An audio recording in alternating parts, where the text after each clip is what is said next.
Esta es María Evangelizadora Radio, el camino a tu santidad, porque es un pedacito de cielo en tu hogar.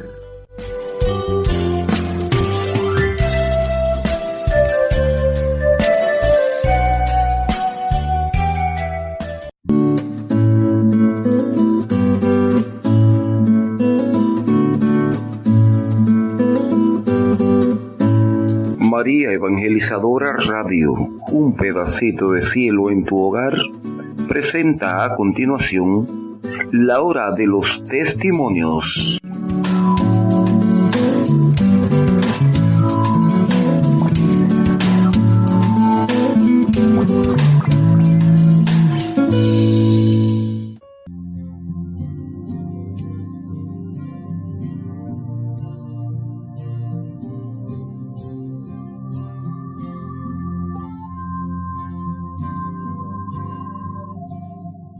Para mí es un gran placer estar aquí esta noche.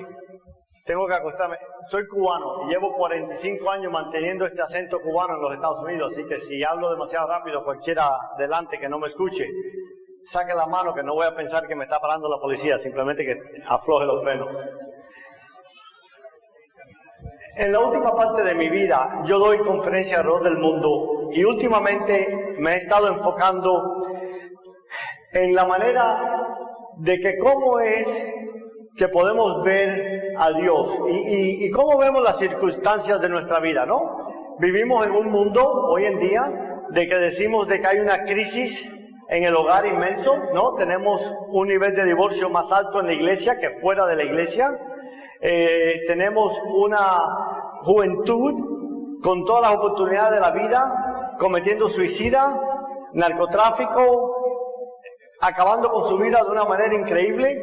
Decimos que tenemos una crisis mundial económica, y si vemos el mundo de los ojos en que la prensa nos los da, decimos que el mundo está llegando al fin, ¿no? Y si somos apocalípticos o si somos mormones, entonces llenamos la casa de cosas para prevenirnos, para que cuando venga por lo menos tengamos con qué alimentarnos.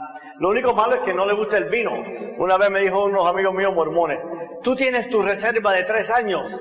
Y yo le dije: ¿por qué? Dice: bueno, porque si viene el fin del mundo, tienes que tener suficiente comida para 3 años. Y digo: bueno, tengo como 200 botellas de vino, tengo arroz, frijoles negros, y yo creo que con eso podemos sustanciar el apocalíptico. Pero lo importante de nuevo es no el mundo en que miramos, sino a través de qué lentes miramos el mundo. ¿Por qué? Por ejemplo, vamos a decir que hay 3 personas: un pastor, un pintor y un cowboy, como decimos en los Estados Unidos, o un vaquero, ¿no? Y los tres están en el Gran Cañón y están mirando el Gran Cañón hacia abajo. Una belleza increíble. Y el pintor dice: si yo pudiera transportar esta belleza naturaleza a mi pintura, sería una obra maestra. De pronto, el pastor dice: ¡qué grande es Dios que creó toda esta belleza! El vaquero, el cowboy, mira y dice: óyeme, qué gran problema sería si mis vacas estuvieran allá abajo. Tienes 3 diferentes personas mirando 3 diferentes maneras el mismo mundo, la misma escena, pero la están viendo de un punto muy diferente.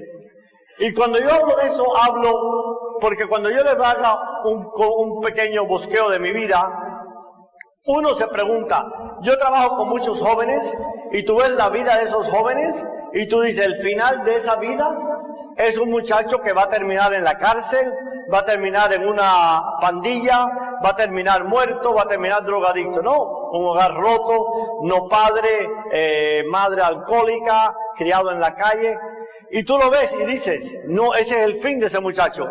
Pero a la misma vez, tú ves un muchacho que fue criado en una casa de unos valores inmensos, una madre súper católica que no dejaba una noche rezarle a su Virgen por su familia y sus hijos, un padre muy trabajador que con una moral increíble, jamás en la vida ni tomaba alcohol, no tenía ningún vicio. ¿Cómo es posible que ese muchacho que viene a los Estados Unidos y es el sueño americano, trabajador, joven, en una etapa de 2 años, se vuelve en el narcotraficante más grande en la historia de los Estados Unidos en ese momento? ¿Cómo es posible? ¿Cómo es posible que ese cambio en una vida sea tan radical de un lado para otro? ¿Y cómo es posible que cuando vemos esas circunstancias en nuestras vidas, y yo estoy seguro, sin conocer a nadie en acá, de que no hay un hogar aquí representado hoy, que en la familia o en vecinos o amigos muy cercanos no haya un problema muy grande en nuestros hogares, un problema muy grande con nuestros hijos, criando a nuestros hijos en un mundo secular que le enseña toda clase de valores, menos el valor más importante, de que Cristo sí existe, que Cristo sí puede vivir dentro de tu alma, que Cristo sí puede llenar todas las hambres y las necesidades de tu vida, y que Cristo sí puede cambiar una vida. Nosotros vamos a misa, nosotros rezamos 20 Padre Nuestro, 50 Ave María, y a veces tenemos que preguntarnos si de verdad nosotros pensamos que Cristo puede cambiar nuestros hijos, nuestras circunstancias, nuestros hogares, nuestros matrimonios. Un pequeño despierto para los hombres. En la última conferencia que yo dije una cosa. En el mundo no tenemos problema de droga, en el mundo no tenemos problema de alcohol, en el mundo no tenemos problema de jóvenes, en el mundo hoy en día solamente tenemos un problema. Falta de hombres, ser hombres, falta de maridos, ser maridos, y falta de padres, ser falte. Ese es el único problema que tenemos en el mundo. Y ese problema se manifiesta en lo que vemos en la sociedad hoy en día. Que vemos a nuestros hijos salir del hogar y decir que no sabemos qué es lo que puede pasar en sus vidas. Y por muy duro que trabajemos en la vida de nuestros hijos, el peligro que está en nuestros hijos, hermanos y hermanas, quiero decirles de todo corazón, estoy completamente convencido que hoy en día todo hogar está en una guerra por el alma de nuestros hijos. Y aquellos de nosotros que ya tenemos hijos mayores de 33, casados, bien casados, con buenas familias, pues la guerra empieza con los nietos. Y la guerra que estamos hoy en día enfocando no es una guerra que terminará.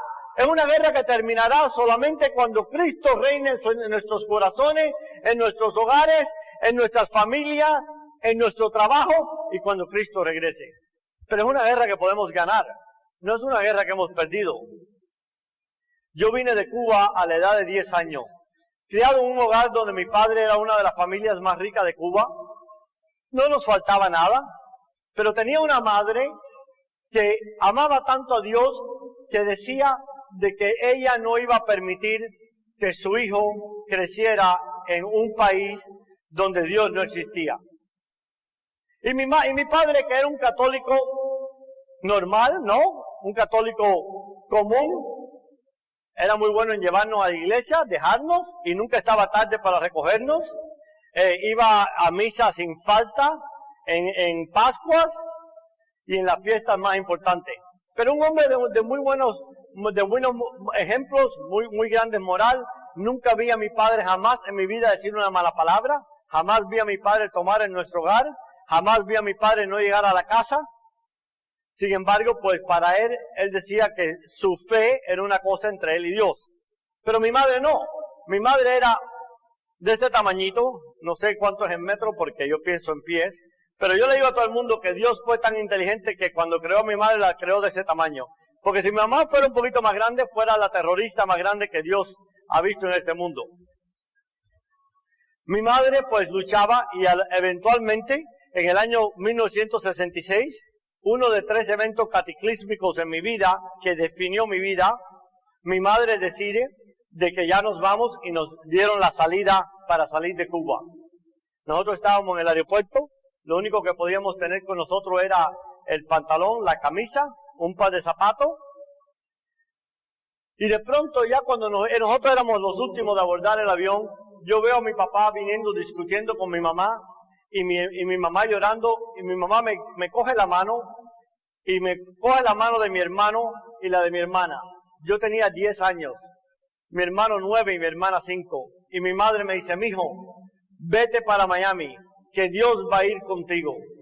Para mí fue un trauma tan grande porque yo en ese momento, como la madre de nuestro hogar, que era la persona presente en nuestro hogar, era la persona que era todo en nuestras vidas, de pronto nos íbamos a ir y ella se iba a quedar porque no le iban a dejar salir. Mi padre cuando vio eso dijo, pues yo no voy tampoco. Él nunca quería irse. Él nunca pensó que la revolución le iba a afectar. Y sin embargo, cuando yo empiezo a caminar, así como en que estaba completamente como hipnotizado hacia el avión, lo primero que yo me dije en ese momento, octubre 11, 1966, alrededor de las 9:30 de la mañana, me dije, Dios no existe, Fidel tiene razón, mi madre está equivocada. Porque el problema es que yo iba al colegio durante el día en Cuba y nos decían, no, Dios no existe, Dios no existe, Dios no existe. Venía a mi casa y mi madre era, Dios existe, Dios es todo, la Virgen, Dios y Dios, la Virgen y Dios. Dios no existe, la Virgen, Dios y Dios. Claro que como un niño de 10 años, pues escuchaba a mi madre.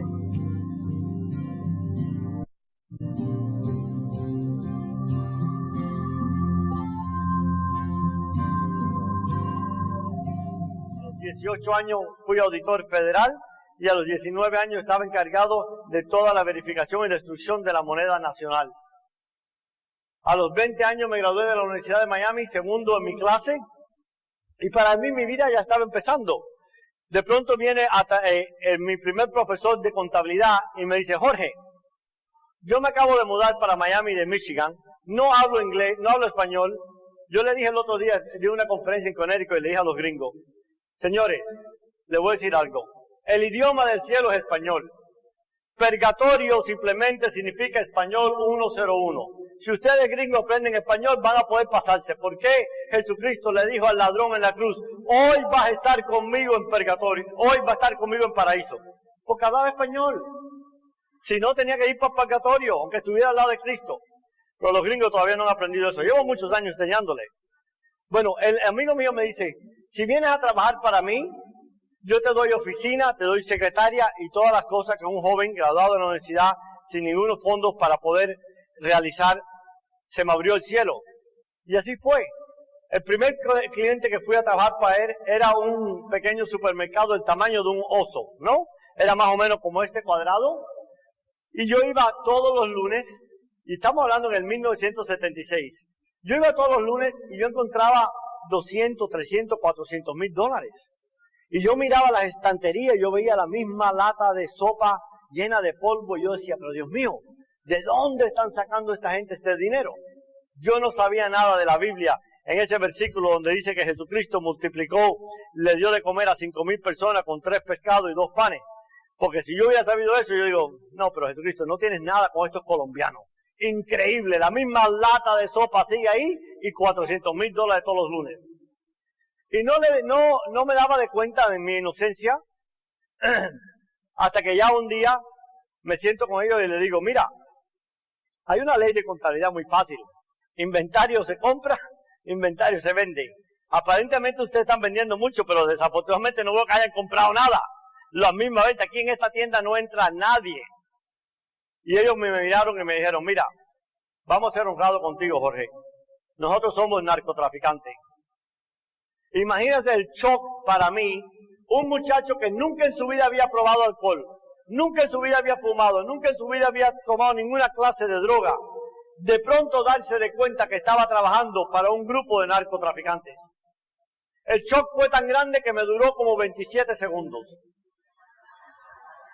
Y fue 27 segundos porque es lo que me tomó realizar en mi mente analítica de que, yo soy contable. Los contables están hechos para contar dinero. Mientras yo no rompa la ley, no importa lo que pase. Y en el año 76 empecé, ellos me dijeron de que en su país tenían control de divisas y lo que ellos querían era abrir cuentas extranjeras para proteger su dinero. Y en el año 76 yo empecé a abrir cuentas extranjeras para esta organización al nivel de 50 a 100 millones de dólares mensual. Esta organización fue el principio de un grupo que llegó a llamarse el Cartel de Medellín. Y yo tenía 20 años de edad y estaba viajando por todo el mundo, habiendo con ministros de finanzas en Suiza, en Gran Caimán, en todas estas diferentes islas. Y para mí el mundo estaba cambiando. En mi mente yo no estaba haciendo nada porque en ese momento no había ninguna ley en los Estados Unidos de lavado de dinero. La primera ley en los Estados Unidos de lavado de dinero fue una ley que salió en el año 1979 que se llamaba Operación Greenbacks, Operación Dólares, y fue los Estados Unidos en contra de Jorge Valdés. Y en el año, cuando yo empecé a viajar, de pronto un día yo fui a una fiesta. Y en esa fiesta yo vi a un juez federal que le daba unas sentencias increíbles por cualquier ofensa de droga. Y ese día lo vi yo oliendo cocaína. Lo más interesante para nosotros es que ninguno de nosotros usaba droga. Y cuando yo lo vi a ese hombre oliendo cocaína, yo me dije, si en el año 1966 no hay Dios, en el 1976 no hay moral en los Estados Unidos. Y no importa lo que haga. En el año 1977, yo llegué a ser la cabecilla y el distribuidor de toda la droga que entraba en los Estados Unidos del cartel de Medellín. En el año 1977 yo manejaba entre 100 y 200 millones de dólares y ganaba de 3 a 4 millones de dólares personal. Tenía 21 años de edad. El mundo mío empieza a cambiar en una manera rapidísimo. Sin embargo, lo que era constante en mi vida, todo empieza a perder valor. No tenía valor amigos, no tenía valor mujeres, no tenía valor ninguna posesión. Para mí me encantaban los carros, pero cuando llega un momento en que mira y tienes $1 millón en carros y te dicen ¿cuál es lo más difícil que tú haces diariamente? Y yo digo, lo más difícil es despertarme y decidir qué carro voy a manejar hoy. Y cuando todo así empieza a perder valor, lo que era constante en mi vida era una madre que no aceptaba un centavo de su hijo, una madre que no importara lo que el mundo dijera de su hijo, ella estaba convencida que su virgen iba a cambiar a su hijo. Una madre que cada vez que veía a su hijo le decía, mijo, lo que tú haces no le agrada a Dios. Lo que tú haces no le agrada a Dios. Yo pensaba que mi madre estaba loca, porque para mí no había duda ninguna que Dios no existía. En el año 1976 y 77 fue cuando el cartel de Medellín empezó a crecer y llegó a ser la organización criminal, narcotraficante más poderosa del mundo. Y en ese momento, yo me acuerdo que en el año, cortamente después de eso, llega a mí uno de nuestros amigos y me dice, mira, el presidente de Bolivia quiere trabajar con nosotros. Y nos propone de que vayamos a Bolivia y en vez de traer un viaje al mes a los Estados Unidos, vamos a traer 3 viajes al mes. O sea, en vez de ganarte $3 millones al mes, te vas a ganar $21 millones al mes. Yo sé que $21 millones es demasiada plata hoy en día. Imagínense en 1976, cuando comprabas un Corvette por $3,000, cuando comprabas una mansión por $50,000. En ese momento dije, ahora sí voy a ser feliz. Porque aparentemente 3 millones no era suficiente, pero $21 millones sí me iba a hacer feliz. Decidí ir a Bolivia y cometí el error que nunca había hecho. Tenía una reunión yo con el general Somoza en Nicaragua y en vez de ir no había vuelo comercial en ese momento, me monté en el avión y chocamos en Panamá. Chocamos en Panamá y cuando nosotros chocamos en Panamá, que caímos presos, lo primero que vino fue a verme el fiscal general de la nación y yo le dije 2 preguntas. Primero, ¿cuánto nos cuesta comprar la cocaína? Y segundo, ¿cuánto me cuesta salir de acá? Me mira y me dice, Jorge, la cocaína ya se vendió, salir de acá te cuesta a ti $500,000. A ti, 100,000 a cada uno de tus pilotos. Le dije, dame una llamada, en 2 días tendrás el dinero acá. Exactamente hicimos eso. Vino y me dijo, ya vas a salir mañana. Te vas a ir para Costa Rica. Yo había decidido que nos fuéramos para Costa Rica porque el presidente que acababan de elegir en Costa Rica, yo había pagado su campaña completa. Y en ese momento me dice el fiscal, te van a llevar a la ciudad de Panamá. Va a estar el DEA de los Estados Unidos. Te van a dar un poco de golpe para intimidarte. Simplemente tú di tu historia, que tú lo que estaba era llevando armas para los sandinistas. Y no te preocupes que vas a salir. Nos llevaron a la ciudad de Panamá, nos pusieron en un cuarto y trajeron a un muchachito que medía más o menos este tamaño pesaba unos 45 kilos, lo desnudaron y le pusieron un palo de escoba grandísimo por detrás. Empezó a sangrar por todas partes y nos miraron y dijeron, este tenía 50 libras de marihuana, ustedes tienen 500 kilos de cocaína, en el tiempo que un kilo de cocaína valía $75,000. Los pilotos lo primero que dijeron no solo era de que mi historia era mentira, que nosotros no estábamos llevándole armas a los sandinistas, que yo era narcotraficante, quizás el más grande en el mundo en ese momento, y también le dijeron que yo acababa de sobornar al fiscal general de la nación. Nos llevaron para un calabozo y por los próximos 30 días, sin darnos de comida, en una cárcel que hasta ya la derrumbaron, pero se llamaba La Modelo en Panamá, nos torturaron al punto que por 5 años después, cada vez que iba al baño a orinar, pasaba sangre. Vino Somoza, vino el general Noriega, lo sobornamos a él también y nos dejó ir. En el aeropuerto nos recogió un avión americano y nos trajo a los Estados Unidos. Me trajeron a los Estados Unidos, me dieron $7 millones en fianza, la fianza más alta en los Estados Unidos. Me encausaron de ser jefe de la organización de narcotráfico más grande en la historia del mundo en ese momento. Y yo acababa de cumplir 23 años de edad. Y yo me acuerdo ese día que yo entré a esa cárcel donde estaban todos los medios de televisión, los canales más importantes, 60 minutos, y decían que hielo corría por mis venas. Y a mí no me importaba lo que el juez dijera, no me importaba lo que los agentes federales, nada. Mi corazón había llegado a un punto en que se había endurecido tanto que yo no tenía misericordia con nadie. Pero sin embargo, nunca en la vida me olvidaré, pasando por el pasillo y viendo a mi padre y mi madre bajar la cabeza del bochorno tan grande que tenían, porque solamente habían venido a este país a darnos una oportunidad de trabajar y yo me había vuelto en un narcotraficante. Pero no importa lo que dijera la prensa, no importa lo que todo el mundo dijera, mi madre decía, mi Virgen cambiará a mi hijo. Me fui para la prisión, la gente dice que la prisión cambia a las personas, no, las prisiones no cambian a nadie. En ese momento, cuando yo me fui a la primera prisión que llegué, tenían una recepción para mí, tenían un pastel, comida, 60-70% de los que estaban ahí trabajaban para nosotros o para alguien que trabajaba para nosotros. Para mí ir a la prisión fue como unas vacaciones pagas. Salí de la prisión después de cumplir mi sentencia con el mismo remordimiento y el mismo odio y la misma gana de vengarme. En la prisión seguí corriendo las operaciones del cartel. Pero dos cosas empezaron a pasar.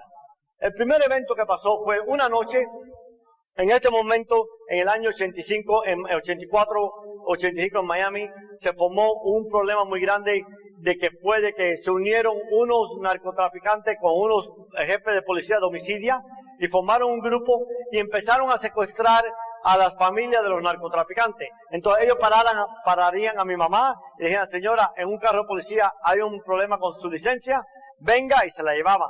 Y si no pagábamos, pues la mataban. Y mataron a muchas personas.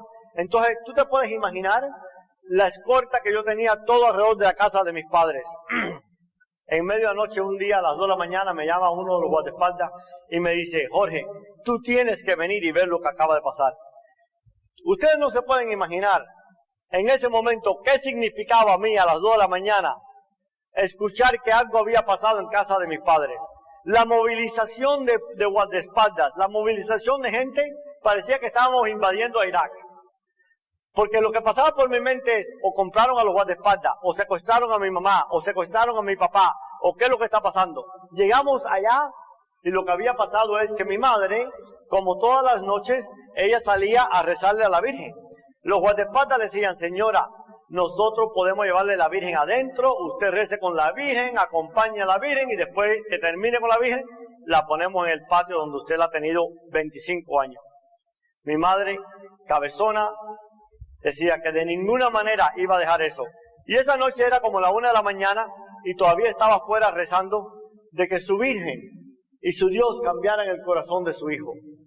Porque ella sabía que esa persona que su hijo había llegado a ser en ese momento no era la persona que ella había traído al mundo. Y que ella sabía de que a través de todo ese mal, de toda esa podrición y de todo ese poder, su Virgen podía cambiar el corazón de su hijo.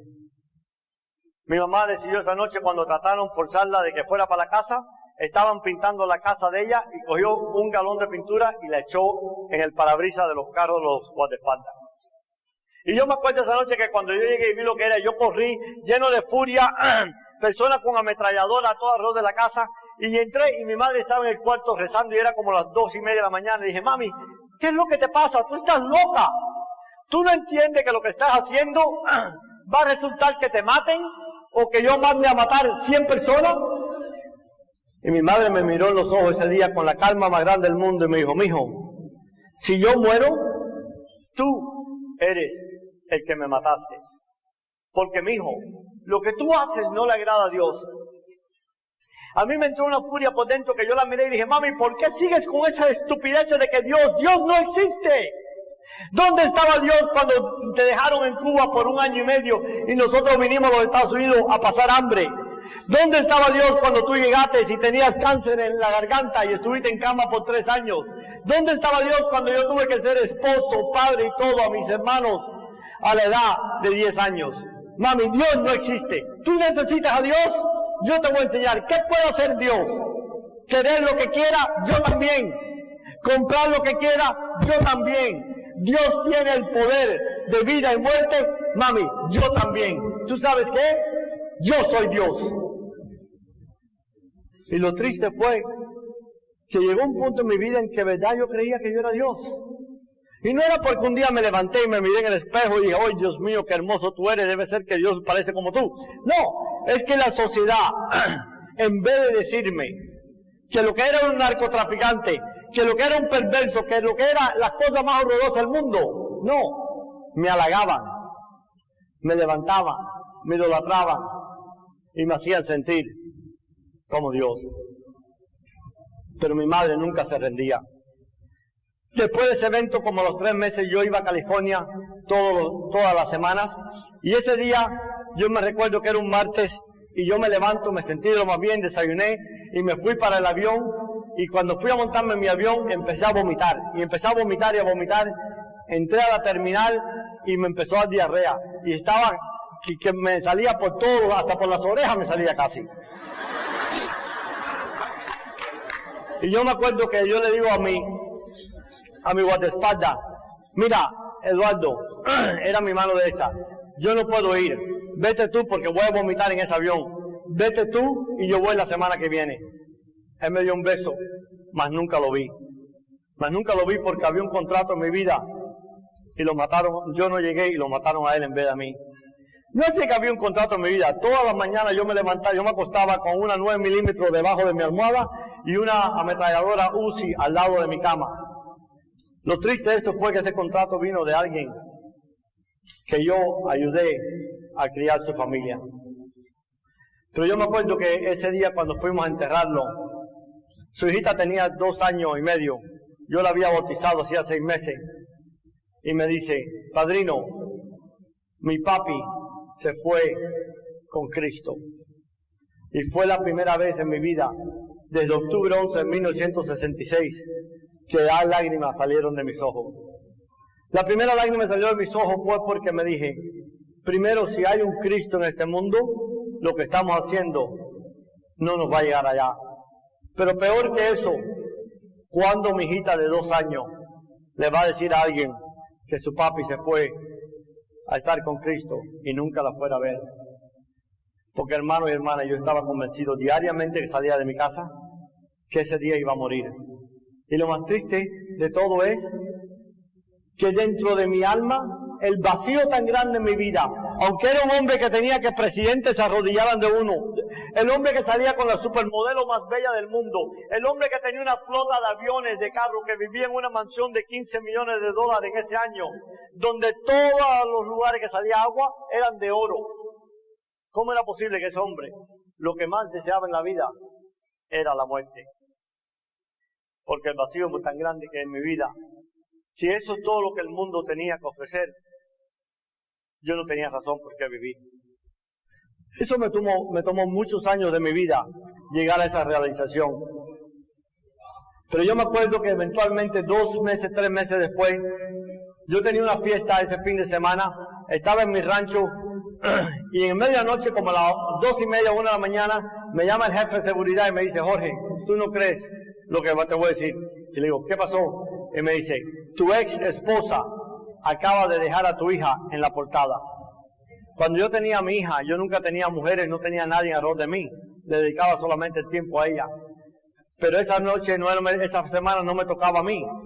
Y en medianoche cuando dijeron, yo le dije al jefe de seguridad, asegúrate de que ella no va a salir de su habitación. En ese tiempo yo vivía en una casa que tenía como 1.500, casi 2.000 metros. Y yo le garantizaba a cualquier ser humano en este mundo, le daría la fortuna que quisiera, que nadie podía acercarse a la puerta de mi habitación y hablar y decir la historia. Pero hasta el día de hoy, yo no sé cómo fue posible que como a las 2:30 de la mañana, yo oigo un sonido en la puerta y decía, papi, it's crystal, es cristal. Papi, es cristal. Y yo no podía abrir la puerta. Porque lo último que quedaba en mi vida, que era santo, que era puro, lo único que quedaba en mi vida, que mi dinero, mi poder y mi suciedad no había ensuciado, era esa niña. Y si yo abría esa puerta, en mi alma el dolor y la suciedad era tan grande que la iba a contaminar. Y el sentimiento para mí es como que mi hija se estaba ahogando y yo estaba tratando de tocarle los deditos y la veía que se ahogaba. De pronto saqué a todo el mundo por las ventanas, me metí en la ducha y traté de quitarme el sucio de mi alma. Y no podía. Me metí debajo de la cobija y empecé a temblar. ¿Cómo era un muchacho que la televisión, el programa más famoso de noticias en los Estados Unidos, 60 minutos, decía que hielo corría por mis venas?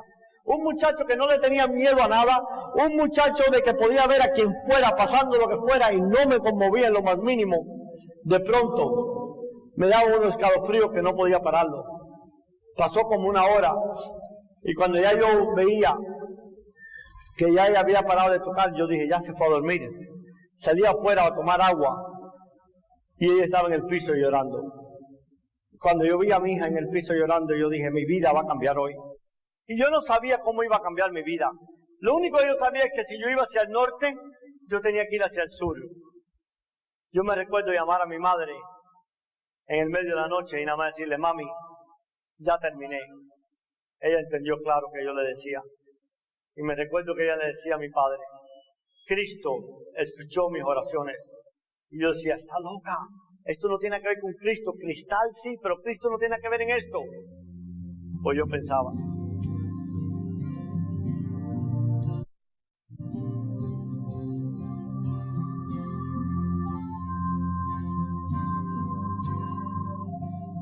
Me mudé para mi rancho.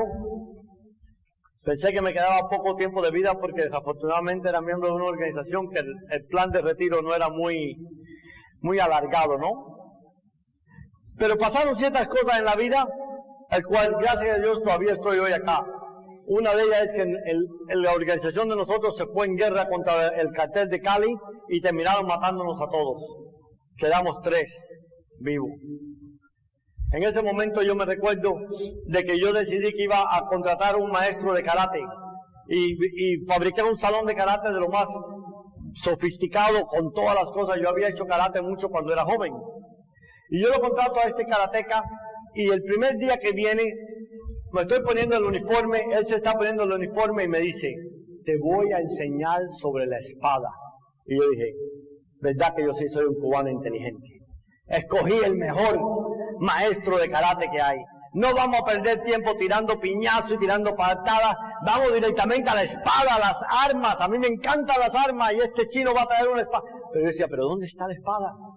Y digo, bueno, estos chinos son tan sofisticados que quizá aprieta un botón y sale pa, pa, pa, pa, pa, así como Star Wars. Y de pronto se vira. Y cuando iba a ver la espada, me saca una Biblia. Me entró una furia tan grande dentro de mí que yo me recuerdo decirle, mira, te voy a decir 2 cosas. Primero, no creo en ese libro. Segundo, no creo en lo que ese libro dice. Y tercero, te estoy pagando mucho dinero para que me enseñes karate. Así que mañana deja esa espada en la casa y trae la espada de verdad. Este hombre se acercó. Fue el primer hombre en la vida que tuvo el coraje de acercarse a pulgadas de mi cara y decirme, joven, lo que yo tengo que darte, tú no tienes dinero con qué pagarlo. Inmediatamente, como les dije que yo era una persona muy lógica, me di de cuenta que este hombre era un 7º grado de karate, que yo le estaba pagando demasiado dinero, que estaba completamente convencido, que estaba determinado a introducirme a Cristo a patadas, y le dije, wow, espérate, no nos pongamos violentos, hagamos un trato. Hacemos nuestras 2 horas de karate, cuando el salón de vapor está calentándose, háblame, pierde tu tiempo.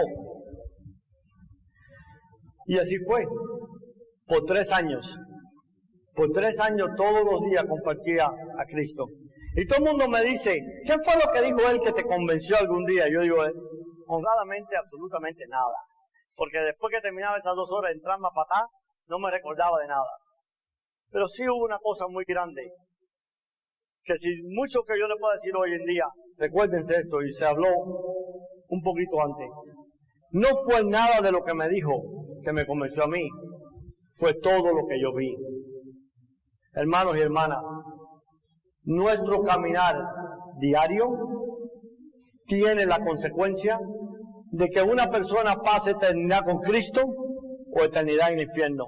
Nosotros somos una Biblia caminando. En la vida no es lo que le decimos a otros, sino lo que le demostramos. No es que vayamos a la iglesia, nos arrodillemos, tomemos la hostia como si fuera un pedazo de pan o de pancake. No es nada de eso. Lo más importante en la vida es de que sabemos de que cuando vamos a misa estamos delante de Cristo y de que el mundo entero viendo nuestro caminar se convenzca de que nosotros estamos convencidos que estamos en la presencia de un Cristo vivo. Un Cristo que reina hoy en día. Un Cristo que está en control de todo lo que pasa en este mundo. Y habrá muchos misterios que no sabemos. ¿Por qué pasa tanto mal? Yo sé que Dios no impone su voluntad en nuestras vidas, pero la voluntad de Dios para nuestra vida siempre se llevará a cabo. Ese hombre por 3 años yo hacía todo lo habido y por haber. Y yo miro para atrás en mi vida y yo digo, Dios mío, ¿cómo fue posible que en 3 años de mi vida, 4, 5 y después 6 años, mi corazón, un muchacho que adoraba a su madre, que mi madre para mí era la cosa más grande en el mundo, adoraba a mis padres, jamás le había faltado respeto a mis padres. Mis guardaespaldas decían, gastamos millones en protegerte y todo el que te quiera matar solamente tiene que esperar cerca de casa de tus padres, porque saben que cada vez que estás en Miami vas a ver a tus padres. ¿Cómo era posible que un muchacho que fue criado con todas esas morales llegara a un punto en que su corazón había endurecido tanto de que no le importaba lo que pasara en la vida? Y cuando yo veía a este hombre yo decía, Tim, ¿por qué tú eres tan feliz? Mira la chatarra que tú manejas y mira los carros que yo tengo y yo me siento todos los días deprimido, que no me importa la vida. Y él me decía, yo le decía, ¿es porque tú sabes mucho de la Biblia? Y él me decía, no, Jorge, no es que yo sé mucho de la Biblia y no es que yo sea mucho de Cristo. Lo que pasa es que yo tengo una relación íntima con Cristo. Una relación íntima. Para mí eso era algo tan extranjero, inconcebible. ¿Cómo era posible que este hombre tuviera una relación íntima con alguien que no veía, no sabía, no podía tocar? Y yo no podía tener una relación íntima con nadie que me rodeaba a mí. Cada vez que yo lo veía con una felicidad, más dolor me daba. Una cosa que pasó, él me dice un día, me empieza a decir, Jorge, yo estoy locamente enamorado de mi esposa. Yo hice la matemática. Él tenía casi 40 años, yo dije, bueno, si es un poquito más joven, debe tener alrededor de 40 años. Y le digo, ¿y la quieres mucho? Sí. ¿Y tú la ves bonita? Dice, preciosísima. Y dije, yo tengo que ir a ver esta china. Tiene que ver, porque yo veo toda esta supermodelo alrededor de mí, la veo tan fea. Este tipo, o de verdad que es una super china, o, número 2, está tomando alguna droga que yo todavía no conozco. Porque debe ser imposible. No es posible que este hombre quiera a esta mujer de 40 años tanto. Pues así fue, me convenció que fuera a su casa a cenar. Y yo me acuerdo ese día que yo fui determinado de ver este gran misterio de la japonesa supermodelo de 40 años y las mías de 20 eran feísimas. Que llega él a su casa y entro y era una casita de 150 metros La casita de huésped de mi casa era 5 veces mayor. Y él estaba feliz en esa casita chiquita. Y yo decía, Dios mío, si esto es una casa de campaña, ¿cómo este hombre va a estar feliz? Y yo intrigado y tenía una angustia por dentro inmensa. Y de pronto salió la súper japonesa. Hoy en día la veo muy bella, ¿no? Pero ese momento que yo la vi a ella, y llegó a saludarme, y él me dijo, Jorge, esta es Terrico, el amor de mi vida. Y yo me acuerdo que yo lo miré a él, la miré bien a ella, y le pregunté, ¿y esta es tu esposa de la cual me has hablado mucho? Me dice, sí.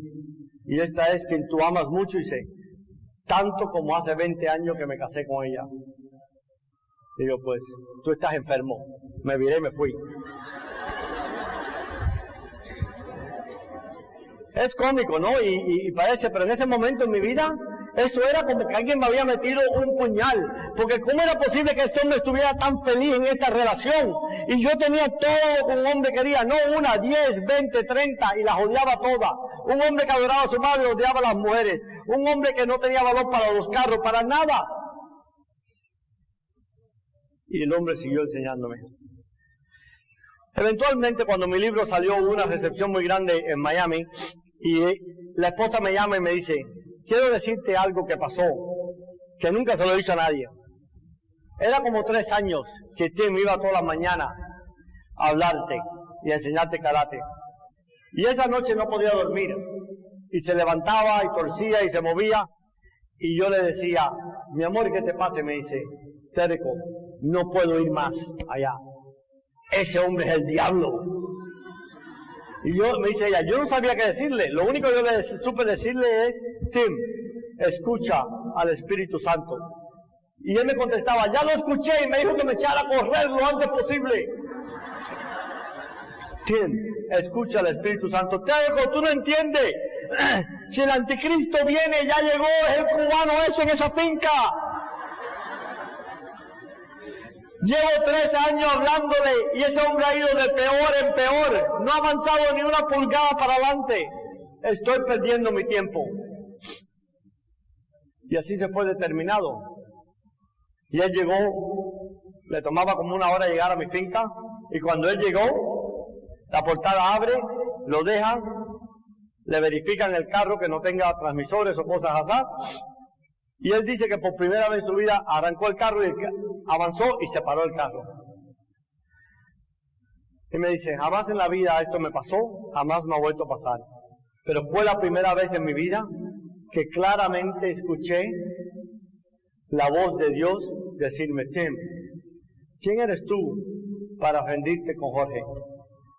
Yo no me he rendido. 3 meses después, entregué mi vida a Cristo. ¿Qué pasó? ¿Y cómo puede ser posible? ¿Y qué relámpago cayó del cielo que me tocó y decidí cambiar radicalmente?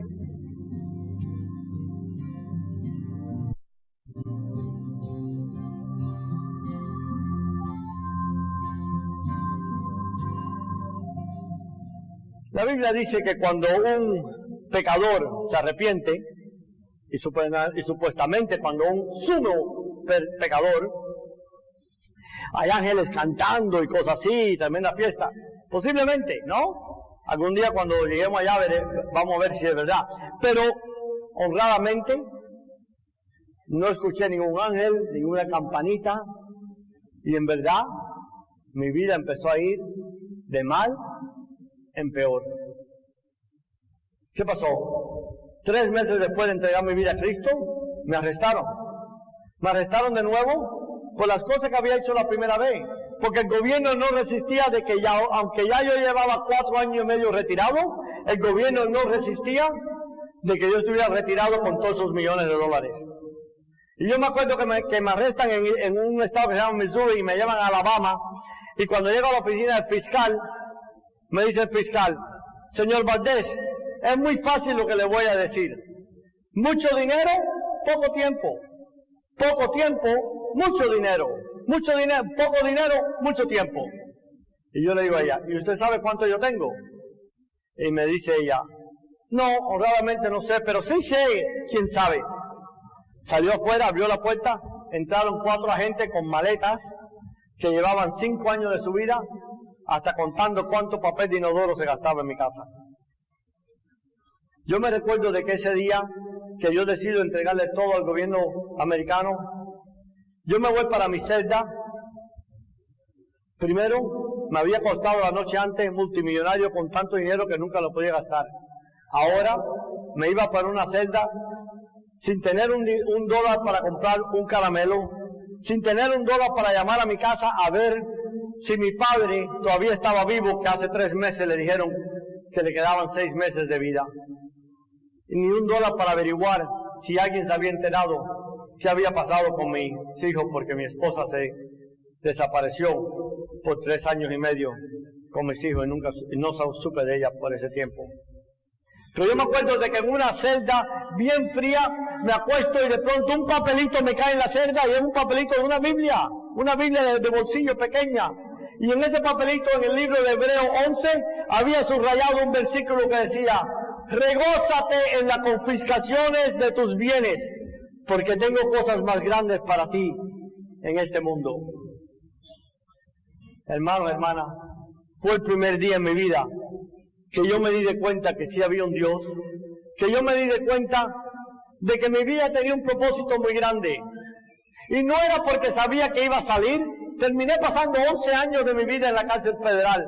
Y no era porque llegaba a tener fortuna, lo perdí todo. No era por nada. Simplemente porque vi de que Cristo entró dentro de mi alma, empezó a llenar ese vacío que existía en mi vida, y por primera vez en mi vida me di de cuenta de que el dinero no significaba mi esencia, de que mi educación no significaba la persona que yo era, de que mi posición en la vida, de que mi sabiduría, nada tenía significado, que solo significado tenía que Cristo me había hecho perfecto, que el pecado me había vuelto feo y que su sangre era suficiente para cambiar mi vida y darme otra oportunidad. Y ese es el mensaje más grande que tengo. Cuando ustedes ven a sus hijos o a sus sobrinos, a sus nietos perdidos y usted dice no hay esperanza, sí le quiero decir que sí hay esperanza para su familia, sí hay esperanza para México. Nosotros tenemos en este país no una imagen de una virgen, tenemos a la Virgen María viviendo en nuestra patria.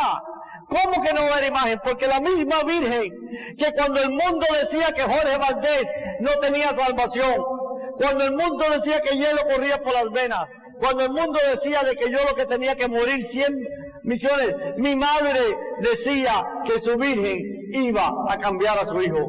Hermanos y hermanas, si vivimos en dolor, si vivimos derrotados, si vivimos sin esperanza, no es la culpa de Cristo, no es la culpa de la Virgen Guadalupe, es la culpa de nosotros, porque ni Cristo ni la Virgen cambia. Lo que cambiamos somos nosotros, que nos rendimos y aceptamos el mensaje que la sociedad nos dice. Aceptamos que nos diga que nuestros hijos están perdidos. Aceptamos que nos diga que nuestra tierra está comida por el narcotráfico. No, el narcotráfico existe porque Cristo ha desaparecido de nuestros hogares. Porque cuando Cristo y la Virgen regresen a nuestro hogar, el narcotráfico no tiene espacio en nuestra familia. Y si el narcotráfico no tiene espacio en nuestra familia, tiene que salir.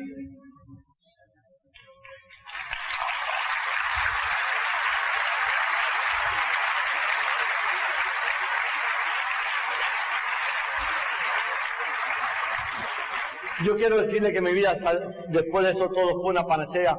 Estuve 11 años preso en la prisión, saqué una maestría, saqué un doctor, terminé, empecé a estudiar para un doctorado, y cuando salí de la prisión me gradué y saqué un doctorado, un PhD en estudios bíblicos, y fui uno de 6 hispanos en los Estados Unidos.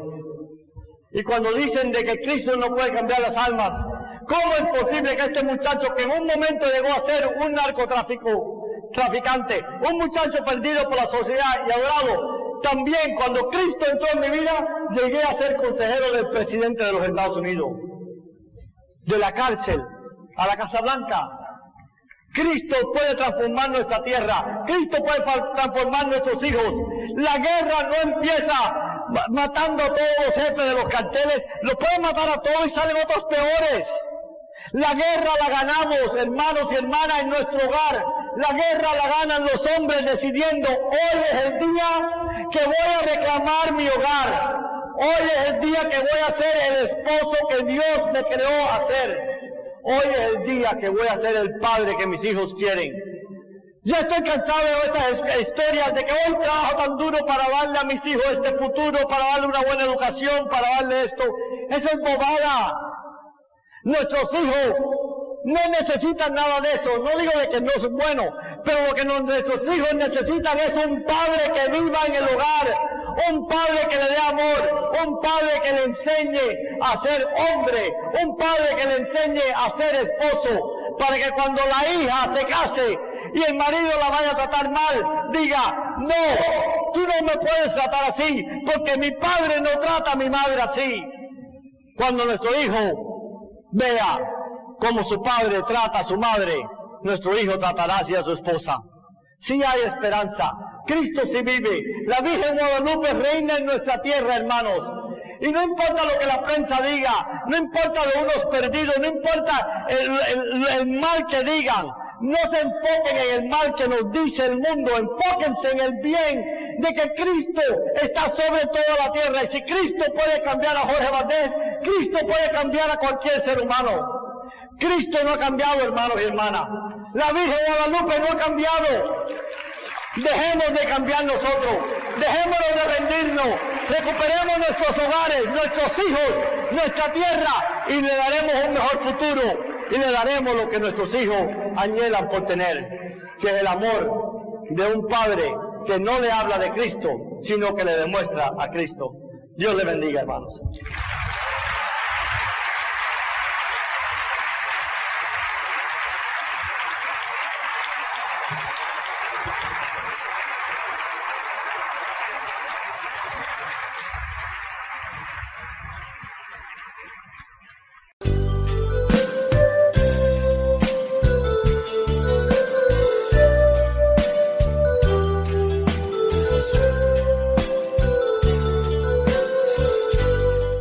Esta es María Evangelizadora Radio, el camino a tu santidad, porque es un pedacito de cielo en tu hogar.